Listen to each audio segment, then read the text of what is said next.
दोस्तों, मेरा चैनल कथा भक्ति सागर में आप लोग का स्वागत है। आज हम नवरात्रि के चौथे अध्याय की कथा सुनेंगे।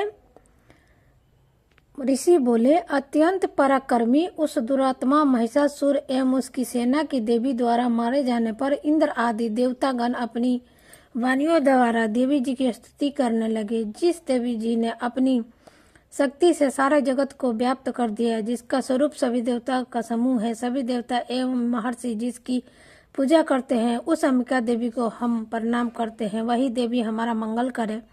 जिसके अतुल्य प्रभाव को एवं बल को भगवान शेषनाग, ब्रह्मा तथा हरि भी नहीं कह सकते हैं, वही चंडिका देवी सारे जगत में पालन के लिए हमारा अमंगल के भय के नाश का विचरण करे।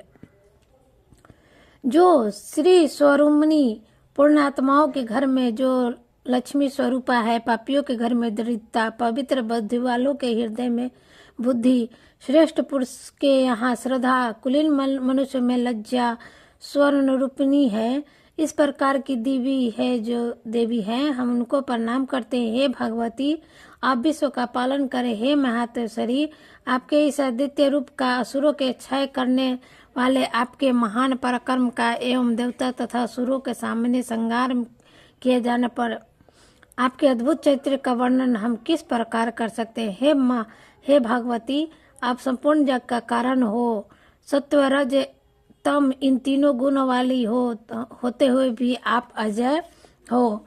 दोषों के कारण हम लोग आपको जान नहीं सकते। हम तो क्या विष्णु शिव आदि भी आपका पार नहीं पा सकते। आप सबकी आश्रय हो एवं आप अर्धा अव्याकृत प्राकृतिक हो। हे देवी जी, सभी योगों में जिसके उच्चारण करने से सभी देवता तृप्त हो, आप ऐसा उचित महात्मा स्वरूप हो और संपूर्ण दोषों से रहित इंद्र को वश में करने वाले तत्व को हिसार जानने वाले मोक्षाक्ति मुनिजन जिसका अभ्यास करते हैं, वह देवी माँ भगवती परम विद्या आप हो। आप शब्द स्वरूपा हो, परम पवित्र ऋग्वेद, युगवेद एवं मनोरथ उद्गीत के पदों के पाठ से युक्त संवेद का निर्धान हो। वेद्य देवी हो, 6 गुणों से संपन्न आप भगवती हो। सभी शास्त्रों का ज्ञान करने वाली देवी हो। आप मेघा हो, दुर्गम स्वरूप रूप सागर से पार करने वाली नव दुर्गा हो। आप असंट हो, कैटभ दैत्य के शत्रु विष्णु के वक्षस्थल पर निवास करने वाली आप लक्ष्मी स्वरूपा हो। एवं चंद्रमा को मस्तक पर धारण करने वाले भगवान शंकर से सम्मानित आप गौरी हो।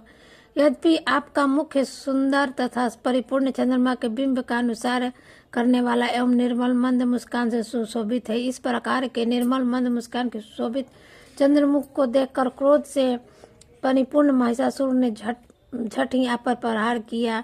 यह एक अद्भुत बात है, जिसे भी अद्भुत एवं विचित्र बात है कि जब वह मुख क्रोध से युक्त था, उदय होते ही चंद्रमा की भांति लाल लाल था, तनी हुई भवें आती विकराल थी। ऐसा देखकर महिषासुर ने अपने प्राण तुरंत वहीं पर नहीं छोड़ दिए। भला कौन ऐसा प्राणी है जो क्रोधी यमराज को देखकर भी जीवित रह सके।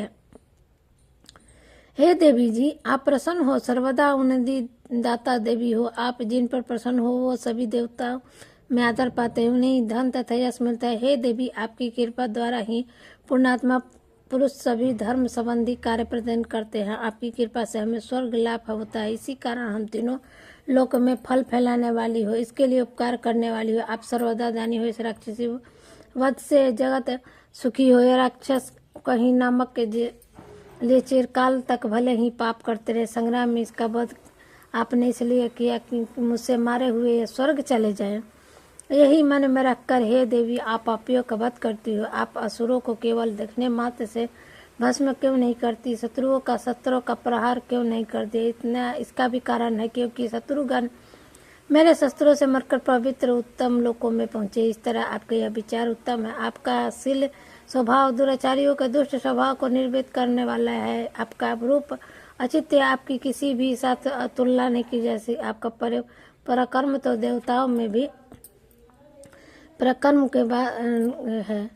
तब देवी प्रसन्न मुख होकर उन देवताओं से बोली, हे सभी देवता, अपनी अभिलाषा के अनुसार आप सब हमसे वर मांगे। देवता बोले, हे भगवती, आपने तो हमारी सभी कामनाएं पूर्ण कर दी, फिर भी बाकी नहीं है। हमारे इस महिषासुर शत्रु का वध कर दिया, फिर भी यदि प्रसन्नता पूर्वक हमें वर देना चाहती हो तो हे माता, यह वर दीजिए कि जब जब भी हम आपका स्मरण करें तब तब आप हमारी बड़ी बड़ी आपत्तियां आप दूर करें। हे प्रसन्न वंदने मातेश्वरी, जो भी मनुष्य इस स्तुति द्वारा आपकी स्तुति करे उसे वित्त श्रीधि वैभव दीजिए। हे अंबिके, हर हम पर सदा प्रसन्न रहिए। ऋषियों बोले, साराजन, जब देवताओं ने अपनी तथा जगत के कल्याण के लिए इस प्रकार वर मांगा तबे उन्होंने तथास्तु कहकर भद्रकाली अंतर्ध्यान हो गई। हे राजन, पूर्व काल में तीनों लोगों का हित चाहने वाली देवी और देवताओं के शरीर से जैसे प्रकट हुई वह सारी कथा मैंने कह दी।